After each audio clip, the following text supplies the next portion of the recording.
Zee 24 तास एक पाऊल पुढे। जालन्यामधल्या स्टील उद्योगानं जगभरात आपली ओळख निर्माण केली असं असलं तरी जालना शहराला मात्र विविध समस्यांना तोंड द्यावं लागतंय। जालनावासियांच्या काय समस्या आहेत नेमक्या पाहूयात।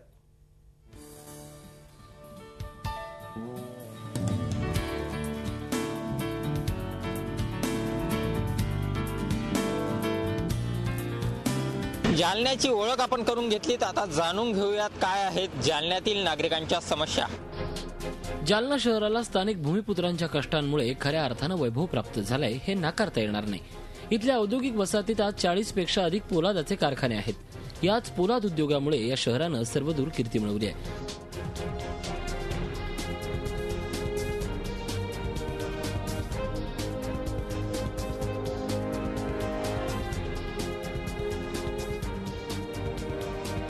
मात्र या उद्योगांना कुठल्याही सुविधा सरकार द्यायला तयार नाहीयेत। यामुळे या औद्योगिक वसाहतीची ही अशी अवस्था आहे।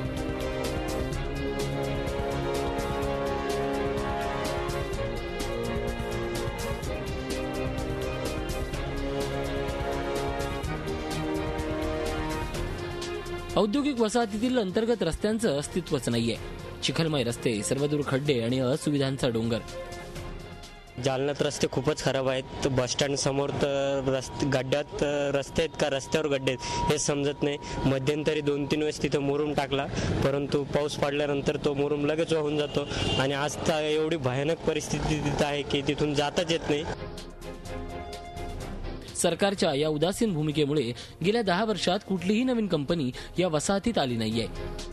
सरकारच्या या भूमिकेमुळे या सर्वांचा थेट परिणाम पडला तो रोजगारावर। तुम्ही शहरात फेरफटका मारला असता तुम्हाला ठिकठिकाणी कचऱ्याचे हे असे ढीग दिसतील।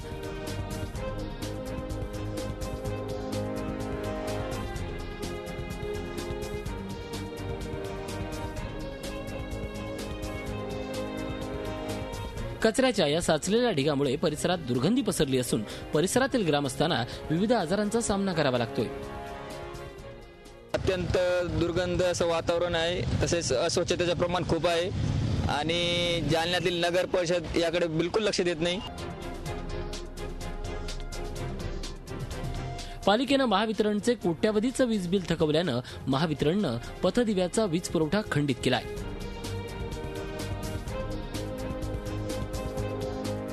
पथदिवे हे तर कुठंच नाहीये आणि जे लावण्यात आलेले आहे ते कोणत्या कारणासाठी ते तोडफोड करण्यात येते। त्याच्यामुळे जालन्यात वाहतुकीचा प्रश्न हा खूप मोठ्या प्रमाणात निर्माण होतो।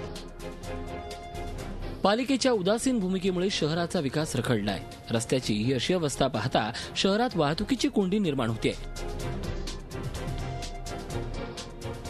रस्त्यावर सगळीकडे मोकाट जनावरं दिसतात, त्यामुळे वाहन चालकांना तासनतास गाड्या रस्त्यावर उभ्या कराव्या लागतात।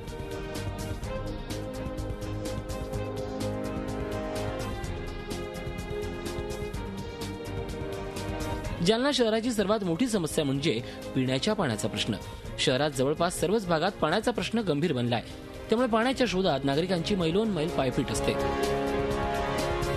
पाण्याची खूपच वाईट परिस्थिती आणि एवढा मोठा दुष्काळ असूनही जालना जिल्ह्यात जालना सिटीला चांगलं पाणी मिळालेलं नाही आणि आज जे पावसाचं पाणी आहे ते सगळ्यांना घरापर्यंत एकदम स्वच्छ पाणी मिळालं जात नाही। तसंच यामुळे खूप रोगराई वाढते। गेल्या कित्येक वर्षापासून जालना ग्रामस्थांना अशा विविध समस्यांना तोंड द्यावं लागतंय। जालना ग्रामस्थांची समस्यांच्या या अजगरी विळख्यातून कधी सुटका होणार हाच खरा प्रश्न आहे। झी 24 तास एक पाऊल पुढे।